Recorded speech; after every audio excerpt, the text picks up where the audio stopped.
Deuxième lettre de Pierre. Chapitre 1.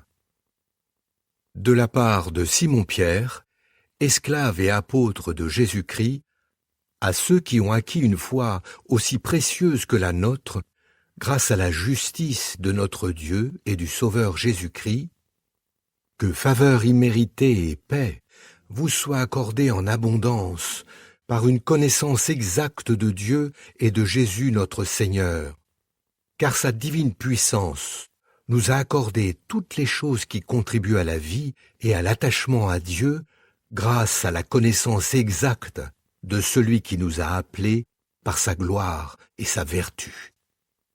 Par elle, comme nous avons échappé à la corruption du monde, causée par les mauvais désirs, il nous a accordé les précieuses et très grandes promesses afin que grâce à celles-ci, vous puissiez devenir participants de la nature divine. Pour cette raison même, faites tous les efforts possibles pour fournir à votre foi la vertu, à votre vertu la connaissance, à votre connaissance la maîtrise de soi, à votre maîtrise de soi l'endurance, à votre endurance l'attachement à Dieu, à votre attachement à Dieu l'affection fraternelle, à votre affection fraternelle l'amour. Car si ces qualités existent en vous et y abondent, elles vous empêcheront d'être soit inactifs, soit stériles concernant la connaissance exacte de notre Seigneur Jésus-Christ. Mais celui qui ne possède pas ces qualités est aveugle, fermant les yeux à la lumière, et il oublie qu'il a été purifié de ses péchés d'autrefois. C'est pourquoi, frères, appliquez-vous d'autant plus à assurer l'appel et le choix dont vous avez fait l'objet, car si vous continuez à faire ces choses, non, vous ne chuterez jamais. C'est ainsi, en effet, que vous sera généreusement accordée l'entrée dans le royaume éternel de notre Seigneur et Sauveur Jésus-Christ. C'est pourquoi je suis toujours prêt à vous rappeler ces choses, bien que vous les connaissiez et que vous soyez solidement établis dans la vérité qui est présente en vous.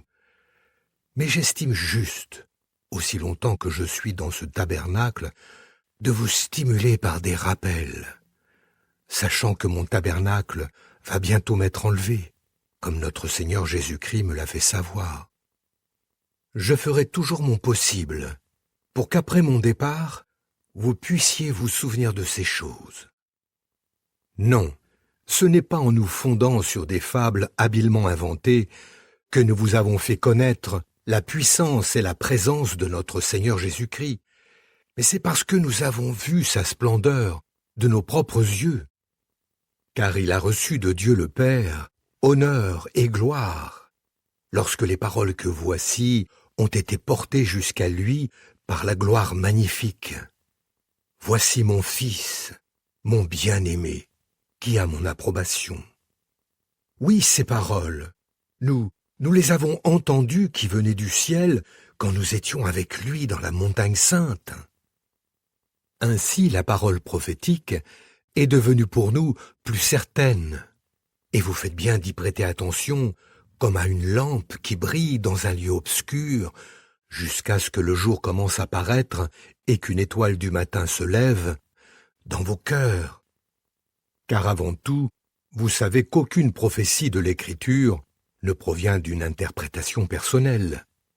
En effet, la prophétie n'a jamais été apportée par la volonté de l'homme, mais c'est poussé par l'Esprit Saint que des hommes ont parlé de la part de Dieu. Chapitre 2. Cependant, il y a eu aussi de faux prophètes parmi le peuple, et de même il y aura parmi vous de faux enseignants. Ceux-ci introduiront secrètement des courants dissidents destructeurs, et ils iront jusqu'à renier le propriétaire qui les a achetés, ce qui leur vaudra une destruction rapide. Beaucoup adopteront leur conduite indigne et effrontée, et à cause d'eux, on parlera en mal du chemin de la vérité. De plus, ils vous exploiteront avidement par des paroles trompeuses. Mais leur condamnation, décidée depuis longtemps, ne traînent pas, et leur destruction ne sommeille pas. En effet, Dieu ne s'est pas retenu de punir les anges qui avaient péché, mais il les a jetés dans le Tartare, les a enchaînés dans une obscurité profonde où ils sont gardés en vue de l'exécution de leur jugement. Il ne s'est pas non plus retenu de punir un monde ancien, mais il a préservé Noé, prédicateur de justice, avec 7 autres, quand il a fait venir un déluge sur un monde qui ne respectait pas Dieu. Et en réduisant en cendres les villes de Sodome et de Gomorrhe, il les a condamnées, donnant ainsi aux gens sans respect pour Dieu un exemple de choses à venir. Il a aussi délivré le juste Lot, qui était profondément accablé par la conduite indigne et effrontée de ces gens sans principe. Car jour après jour, ce juste qui habitait parmi eux tourmentait son âme juste à cause des actions illégales qu'il voyait et entendait. Ainsi, Jéhovah sait délivrer de l'épreuve les hommes qui lui sont attachés, mais aussi garder les injustes pour qu'ils soient détruits au jour du jugement. Surtout ceux qui cherchent à souiller le corps des autres et qui méprisent l'autorité. Audacieux et entêtés, ils n'ont pas peur de parler en mal des glorieux, alors que des anges, pourtant supérieurs en force et en puissance, ne portent pas contre eux d'accusations en termes insultants, par respect pour Jéhovah.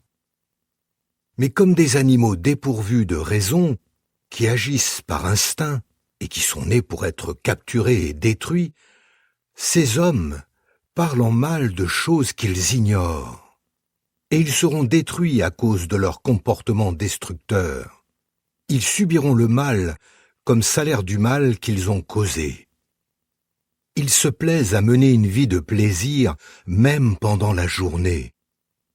Ce sont des défauts et des tâches, des hommes qui se délectent de leurs enseignements trompeurs tout en festoyant avec vous. Ils ont les yeux qui sont pleins d'adultère et incapables de rompre avec le péché, et ils séduisent les personnes instables. Ils ont le cœur exercé à l'avidité. Ce sont des enfants maudits. Abandonnant le droit chemin, ils se sont égarés.